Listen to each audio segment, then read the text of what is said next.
Hello, another 2D CAD exercise na naman tayo. So, ito yung gagawin ngayon natin na object. So, but this time yung object na gagawin natin, meron siyang kasamang polygon. So, paano ba yung gagawin natin dyan kapag may kasama siyang polygon? So, gagawin muna natin yung mga object sa labas. Tapos, paloob yung approach ng paggawa naman ngayon natin dito. Okay? So, circle muna tayo. Specify natin yung center point ng circle. Ayan. So, palabas ay galing munang labas, paloob ngayon yung approach natin. So, yung diameter ng inner circle is 46. D muna for diameter D, enter. Tapos yung value ng diameter, 46. Ayan. Tapos, another circle ulit tayo. Circle. Specify natin center point. So, yung inner naman, ito. Ang diameter naman is 41. D, enter 41. Okay. So, kung papansinin din natin, etong circle na to, yung may diameter na 41, siya rin yung ginamit na point kung saan natin malolocate itong mga circle na ito. Okay, dun sa intersection nung quadrant niya at saka nitong circle na ang diameter ay 41. So, ang radius nung circle na to is 5. So, circle lang tayo. Enter. Kasi, gagawin natin ngayon yung circle dun sa quadrant. So, click lang natin. Kapag ka radius, so wag nyo na i-click yung diameter. So, input nyo na lang kagad yung value. Ang value is 5, 5, enter. Ayan. Tapos, ang gagawin lang natin dito is, i-array lang ulit natin. Pero bago natin i-array, gawin na natin muna itong polygon sa gitna. Okay, so paano ba gumawa ng polygon sa AutoCAD? So, hanapin nyo lang tong icon na to, yung rectangle. Tapos, pagka-click nyo ng arrow, sa baba niyan may polygon. Or, type nyo lang yung poly. Enter. Tapos, specify nyo lang yung number ng side ng polygon. So, dito yung number of side ng polygon. Doon sa reference natin ay 6. So, input nyo lang yung value na 6. Enter. Tapos, specify daw yung center ng polygon. So, gagamitin natin ngayon ito. Okay, so ngayon, sabi niya dito, enter an option. Kung inscribe ba in a circle or circumscribe about circle. So, ano ba yung pinagkaiba niyan?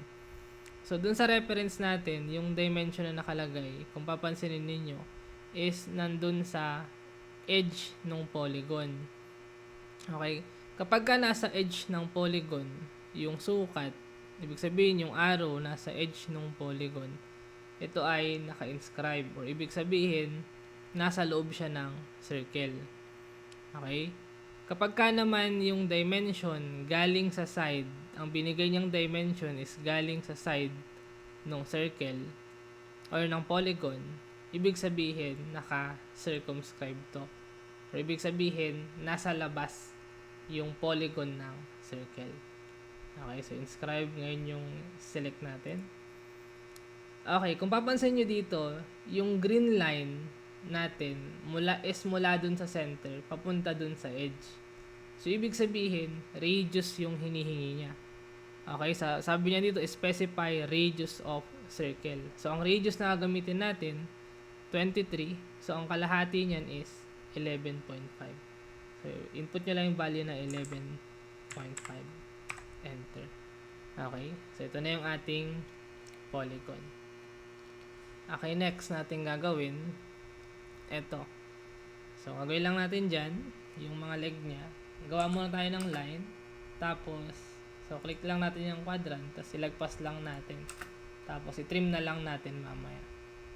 Tapos, offset lang tayo. Ang command, offset. O, enter. So, yung thickness nung leg niya is 2. Since i-offset natin siya both side, 1 na lang yung gagamitin natin. 1, enter. So, click natin yung line papunta sa right. And line again. Click ulit natin yung line papunta sa left. Enter. Tapos, trim lang natin, TR, yung mga linya na hindi na natin kailangan. Yan. So, hindi kasama to. Yan. Hindi kasama to. Yan. Hindi kasama ito. Ito. Yan. Hindi rin kasama to. Yan. Erase. Okay. So, kapag ka nagawa na natin ito, ang gagawin lang natin, since paikot lang naman siya dun sa bilog, tapos pare-parehas lang din naman sila ng sukat, i-array lang natin. AR, enter. Select ngayon natin to.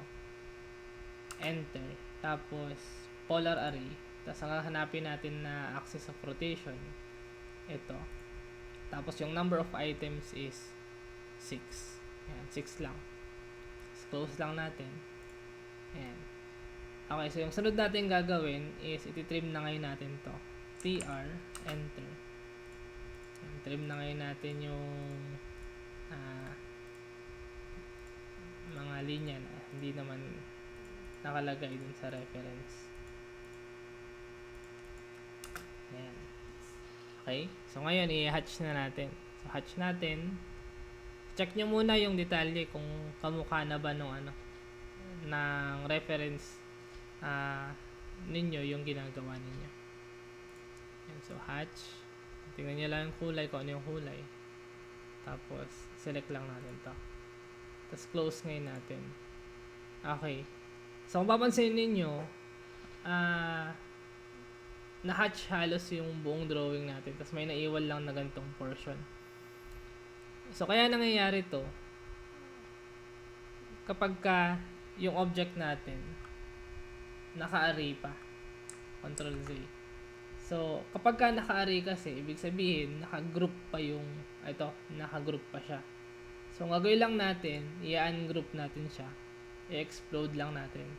X, enter. Tapos, select lang natin yung object na naka-array. Enter. Para, ayan, maghiwa-hiwalay. Okay, maghiwa-hiwalay. Tapos, try ngayon natin na i-hatch siya. Kasi kapag ka hindi siya, or kapag ka naka-group kasi siya, mag-create siya ng hole. Ibig sabihin, yung mga dugtungan lang niya is kung ano lang yung mga in-array. Yun lang yung nakadugtong. So, hatch natin. Tapos, select ulit natin. Tapos, close array. Ayan. Okay? So, yan na yung ating object.